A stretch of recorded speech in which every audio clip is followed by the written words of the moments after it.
The Russian summer offensive in full swing. Russia continues to attack Ukraine, losing territory. This is a story that we hear for the last 2 months and in general almost 2 years. However, even in the traditional media, data that contradicts this narrative regularly arises. Economist called the last 2 months the bloodiest for the Russian army.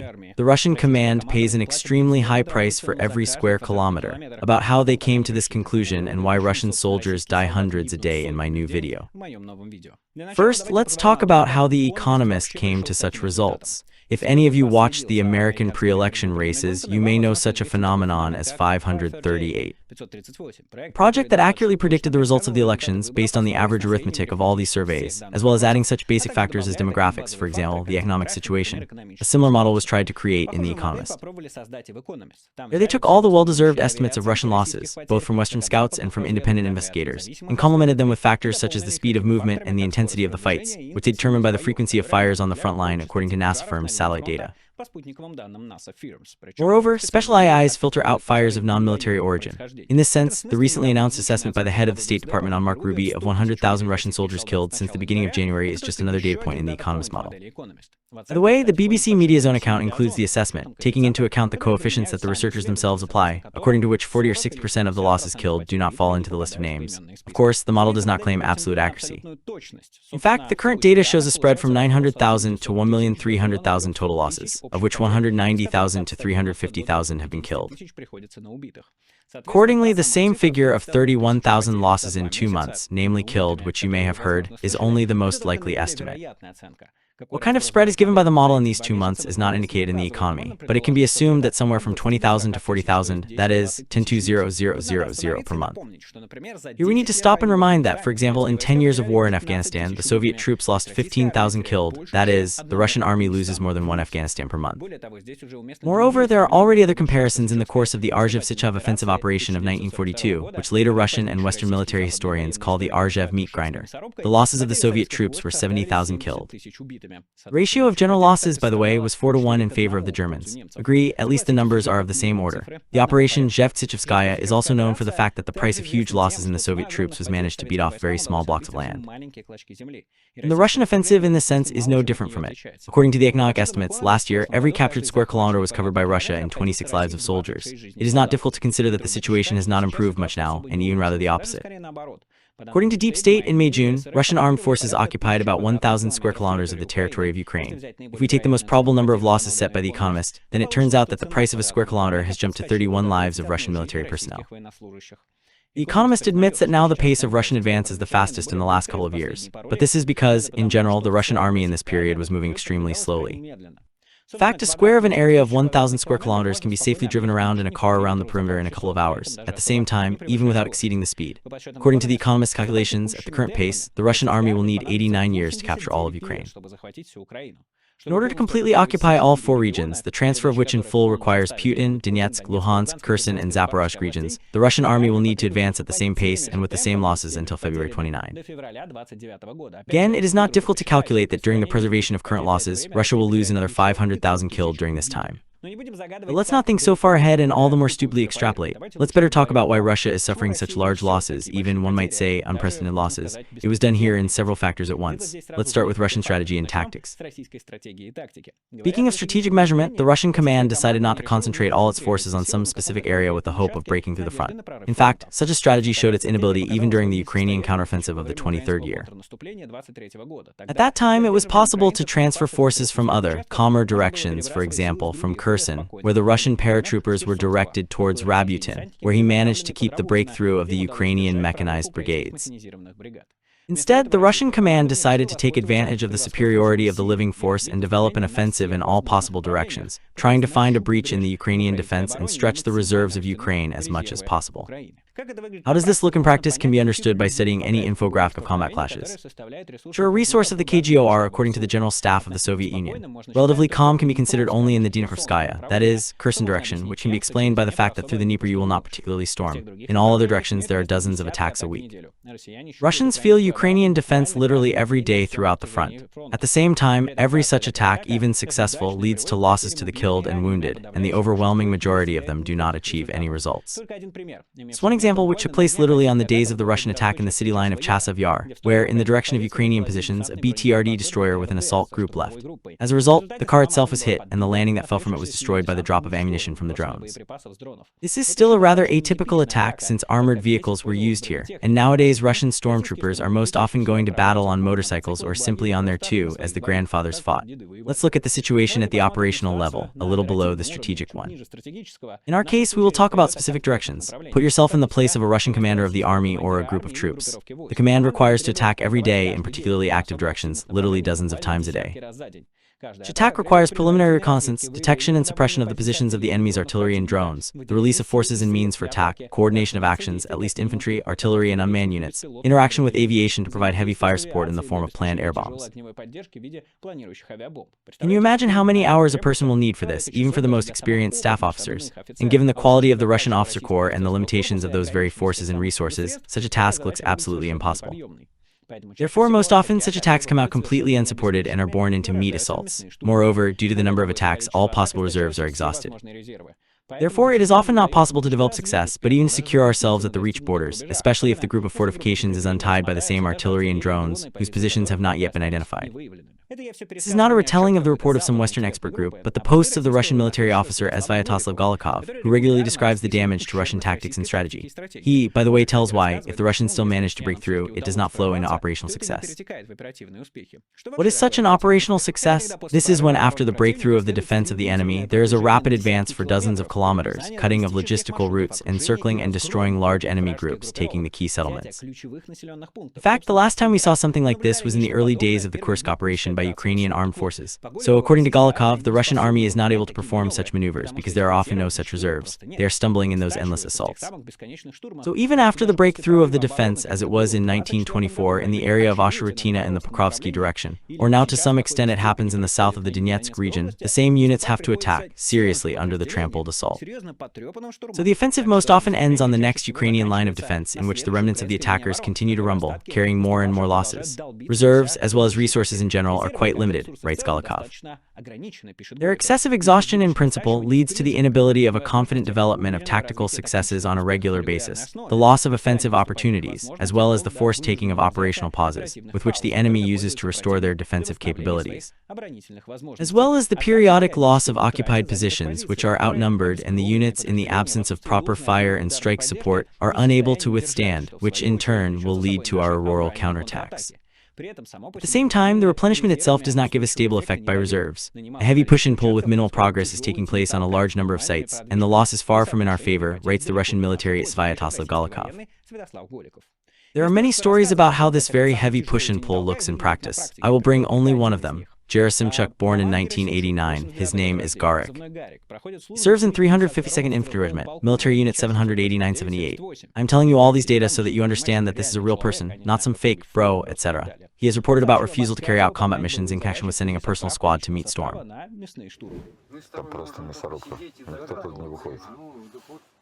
Сколько людей заходит, за ним даже эвакуация пошла. И еще эвакуацию, короче. Теперь нас посылают там минометы, танки, короче, миномет 120-ки, камикадзе, Баба-Яга, короче, и посылают всех все равно туда. 1925, and on February 24, he received a fractured wound on both legs.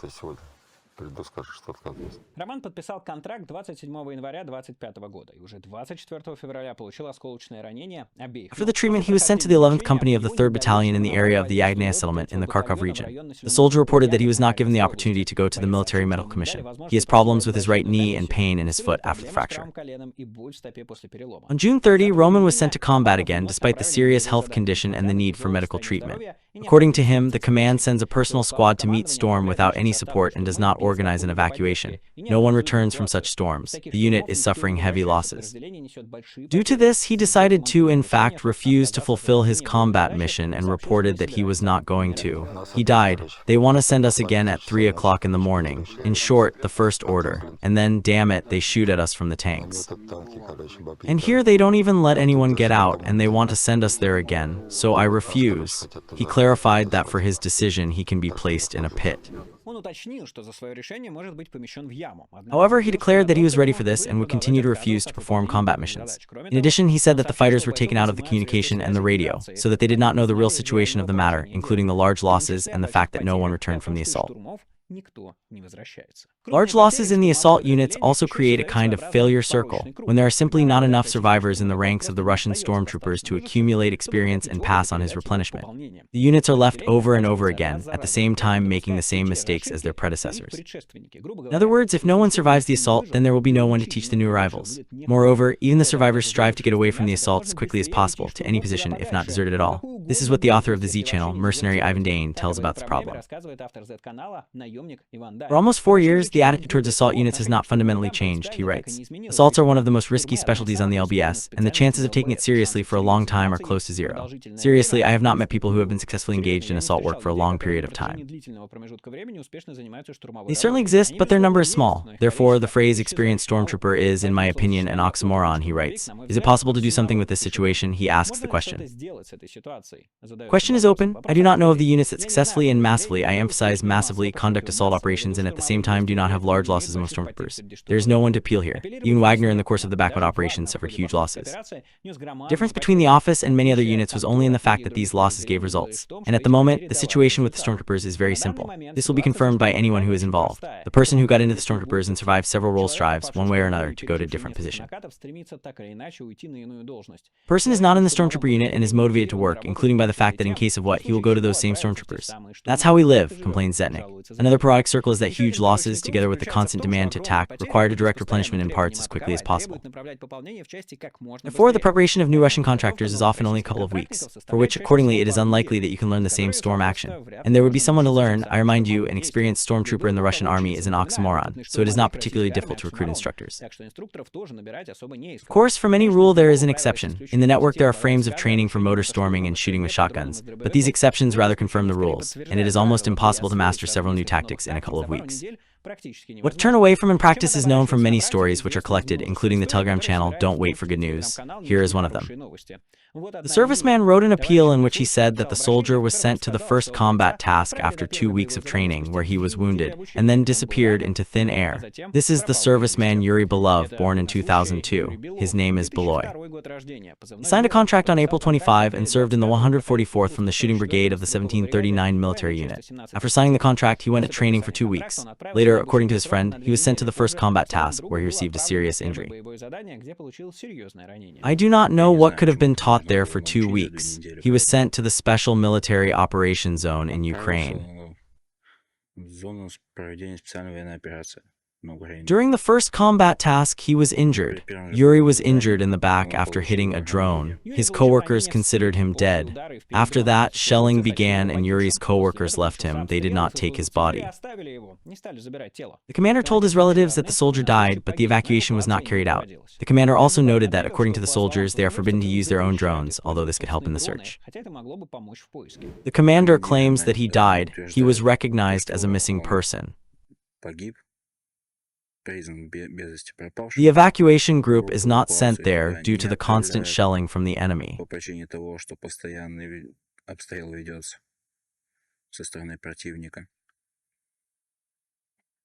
Also, according to the soldiers, they are forbidden to launch their own drones. This attitude of the commanders is an absolutely normal phenomenon in the Russian army and even encouraged.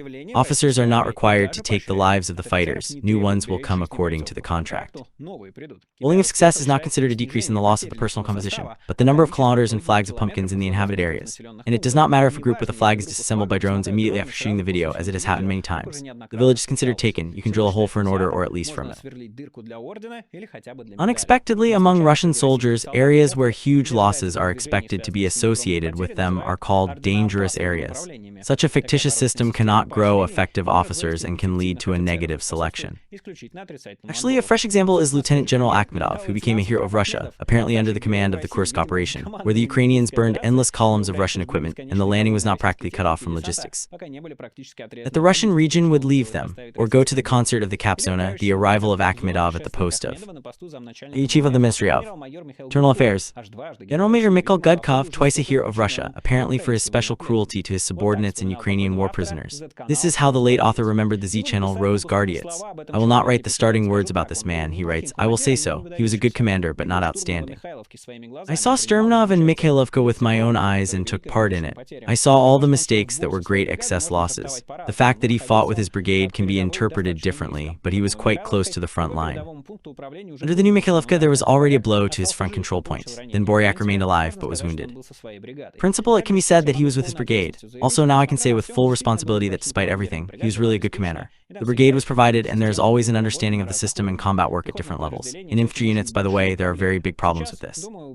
Now I think the brigades will have problems. The Ukrainians broke their ears and beheaded the brigade. What will happen next and who will be in charge, it is not yet clear. They write that it seems that Akhmedov was sent somewhere in the direction, and many remember the story with him under Gledar. More precisely, they remember who is still alive.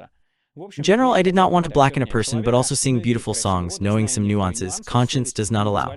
I will repeat once again, unfortunately, we have lost a good, even rather a good commander who had an understanding of the combat work system, which, by the way, is not enough for many.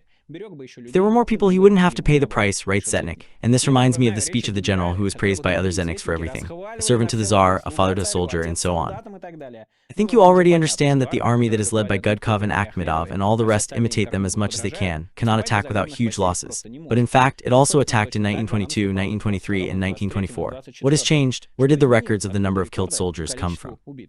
Let's talk about this right now. The only thing I will remind you of is that you can support this video with your likes, comments, and subscription to the channel. All these actions help to promote it, especially your subscriptions. Write in the comments how you like these formats. You see, I have different formats. This is a serious enough analysis that I hope will clarify what is happening on the front. Write how much it worked, how much it turned out, or what you lacked in this video. But you can support the channel financially on Patreon. For example, the link is in the description. Subscribe to the support level, get all sorts of bonuses. Well, you can also buy NVPN. This is a means of bypassing blockages that allows you to bypass blockages. Actually, YouTube is a normal speed. You can use Twitter, Instagram, go to blocked sites. In short, for you to decide what to watch, listen, and read. Not the state did it for you and decided how to think right. Buy NVPN by the link in the description, and its purchase supports this channel and is also at this stage legally. Because the use of VPNs and their purchase is not prohibited in Russia yet. Well, we move on. So what has changed? And where did the records of the number of killed soldiers change? Ukrainian weapons have changed. Most of the losses are now not caused by artillery and moreover not by firearms but by drones, which have extremely high lethal power simply due to their high accuracy. Roughly speaking, a soldier will rather die immediately from a direct hit by a drone than from an explosion, even a large caliber shell in a few meters where you can recover, for example, a heavy wound. The previously generally accepted ratio of killed and wounded for major conflicts was considered 1 to 3, but now it is hopelessly outdated. This has been told by the same Golikov, but now we have a more reasonable confirmation. Let's turn to the report on the operation of the Force Group of Unmanned Systems and Drone Lines in June, published by the commander of the SBS, Robert Madjar Brody. This report is not made of nonsense, but based on video confirmations, without which it is impossible because for each successful defeat, the targets of the units are F***CKED, on which they can be bought with new drones. I talked in more detail about the operation of this system in my video about the drone lines and plans of Madjar. Though in the military report it is indicated that in total it was possible to kill 4,521 Russian soldiers. Of them, 2,548 were killed and only 1,973 were wounded. As you can see, the ratio of the killed to the wounded is even more than 1:1. And this is only given by the FSB, the Force of Unmanned Systems, and the drone lines. The PPA gathers its staff in each unit. Here, for example, a video of the Battalion of Unmanned Air Systems Pentagon of the 225th Separate Assault Regiment, where it is shown how the Russians were stopping on Sumchina. The road and fields around it are littered with the corpses of Russian military, which no one takes, and such a picture was small.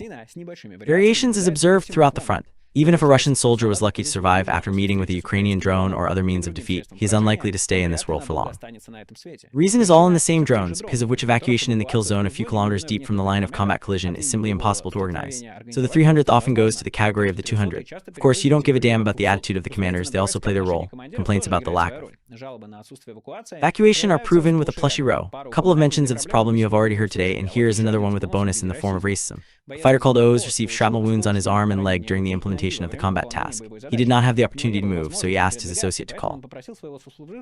For evacuation, at this time it is heard how drones fly over the fighters. When the comrade asked for evacuation for an injured fighter in response, he heard a rude refusal. Post 300, what is the correct opinion? Destructive, right hand and leg.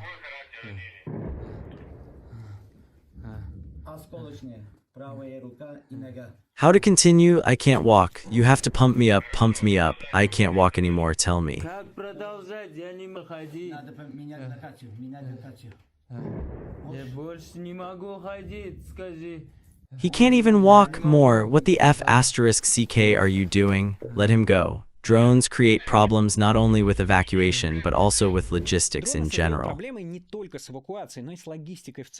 Fighters are forced to sit on the front line without ammunition, food, water, because all attempts to transport are cut off at the route. For example, you don't have to go far. Zaydniks regularly complain about this problem. For example, Alexander Karchenko, a military correspondent of RIA Novosti, writes the following: drones are destroying our logistics. The supports 5 km from the front are already running out of supplies, and this is with the presence of thick leaves. Why does this happen? Despite the wide front, we lay logistics on asphalt roads, which are frankly few. There are many forests and poplars around, but the transport is carried on asphalt. The less roads there are, the more efficient drones are, which are sitting in ambush waiting for the enemy's vehicles. If several brigades receive supply on one road, then the effectiveness of such drones will be 100%. There's no problem in the summer to lay hundreds of alternative roads, but our engineers openly complain about it. The entire counteraction of drones is mainly built on RER data, radio electron reconnaissance. The transport receives information about drones only before the start of the route, and then goes on the route. After 3 minutes, the situation changes, and then you fly past the burning mugs. Most often with the crew inside, I must say, because of which the profession of a frontline driver becomes one of the most dangerous. Some Russian military, who were lucky to survive, post videos of hunting on the Bukhanka from the first person. As you understand, the chances of staying alive with such a hit are minimal. Of course, all the same problems await the Ukrainian military, especially with the development of the use of drones in the Russian army. However, unlike the Ukrainian Defense Force, where they strive to stretch each unmanned unit to a high level, in the Russian army, this process is much less even.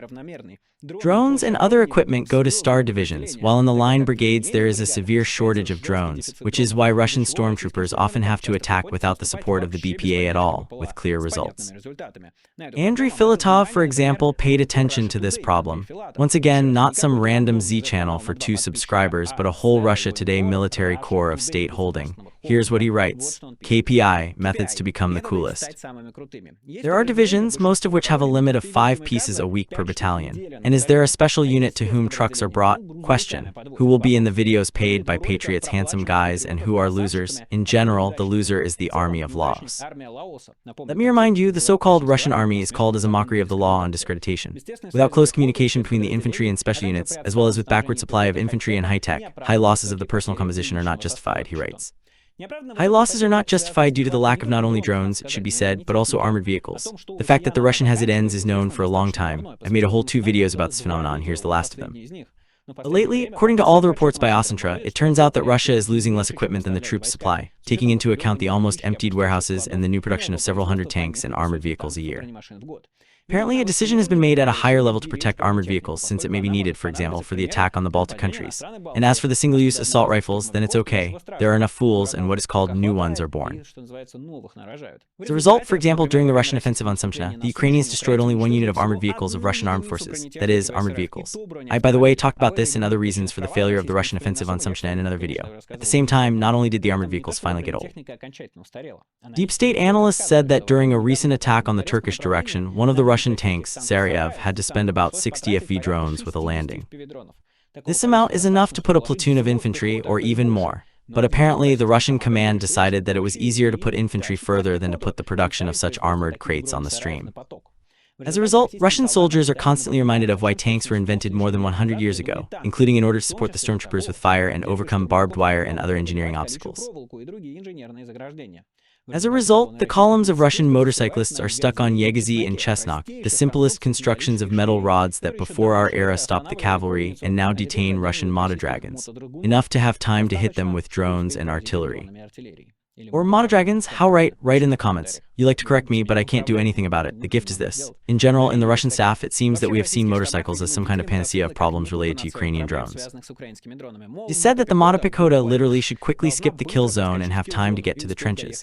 But it turned out that under the weight of all the above-described shortcomings of the Russian attack organizations, the usefulness of motorcycles goes down to 0. The same Russian military Golics wrote well about this. With all the advantages that motor transport gives, assault motor groups, of course, are very vulnerable. Russian military considers, in particular, the amphibious drones in any case are faster in maneuvering. Speed and maneuverability do not provide an advantage when hit by the fire of enemy artillery, since the Western air systems practically do not give artillery forks from which you can get out. The targets are covered from the first and second shot, plus the cassette ammunition provides an effective defeat of even cut-off groups. Motorized dragoons are not protected from fire, shooting weapons, and so on. The proposed transfer of the purchase of motor vehicles to a mass centralized base is in itself a logical decision by Pichitin, but in the absence of high-quality complex transformations, the excessive losses of infantry are simply complemented, and will be complemented by the excessive losses of this very motor vehicle. And he complains about the one-time stormtroopers with one-time motorcycles far from leaving. The damage to the concept of dragonization in the form in which it is now implemented, I see in the fact that, by and large, there is simply a replacement of stormtroopers on a motorcycle, without correcting the general paradigm of offensive actions, high-quality movement of the organization and ensuring the attacking actions of the appropriate technical equipment of the stormtroopers directly. And what is also extremely important, high-quality changes of the standard structures, he writes. Ukrainian volunteer Sergei Sternenko, speaking of problems in the forces of defense, constantly repeats the statement, "We will change or die." Unlike Ukraine, for Russia this war is not a question of life and death, so it is more convenient to put the dilemma as "we will change or lose." However, over the years of the war, the Russian army has proved that it is capable of slowly adapting to specific threat, for example, to remove the warehouses from the hit zone of the HIMARS. But at the same time, it cannot radically change, begin to take lives in combat experience of soldiers, and carry out thought-out operations instead of hundreds of meaningless attacks. That is why the Russian military will continue to die at the command of the Samodurov commanders, under the drones of the Ardov, entangled in barbed wire, bleeding into holes without evacuation or simply driving along the front roads until Putin or the Russian people understand that this war is impossible to win and the fair world will not be imprisoned. And until then, despite all these endless deaths of Russian soldiers, generals will calmly carry their lovers on military planes, while perhaps somewhere transportation awaits the wounded, miraculously evacuated from the battlefield. I have no sympathy for Russian soldiers. I have said this many times and I will repeat it once again. The aggressor, the occupier, and the fascist is not my hero. But you know what is paradoxical? Those who support Russian soldiers, those who support Russian military power, they must be in the first rows of those who will support the change of power in Russia, support Putin's overthrow, support his murder, support the end of this war, support the fair world for Ukraine. They will not fight for it because Russia is losing hundreds of soldiers every day. And the level of these losses is constantly growing throughout the entire war.